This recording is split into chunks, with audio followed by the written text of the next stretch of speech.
Former diver Mick Burton knows too well the pain of getting the bends. Not like anything I'd ever felt before.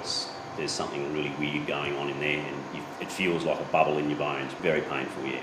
He was lucky to avoid paralysis or death, but at the turn of the last century, the bends was killing divers by the hundreds.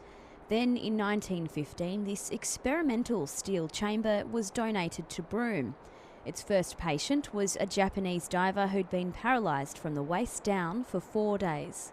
He emerged 4 hours later with a bit of a crowd around him, including the mayor and the councillor and everything like that, smiling, saying that he had feeling in his legs. It was the first treatment of its kind in Australia, and it revolutionised the industry. Before that time, people had to decompress in the water, which could take, a day. From then on, divers weren't afraid to go deeper and spend longer collecting shell, and within a few years the decompression chamber had saved scores of lives.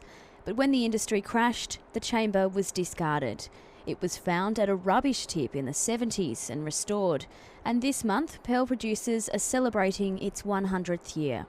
100 years on, and the treatment for bends patients is pretty much the same, even if the surroundings are more high-tech. A patient is placed inside a pressurised chamber to mimic being underwater, and the air pressure is slowly brought back to normal to allow the bubbles in the blood to dissipate. BROOME's hyperbaric unit doesn't see too many patients, but as operator, it's something Mick Burton is happy about. Natalie Jones, ABC News.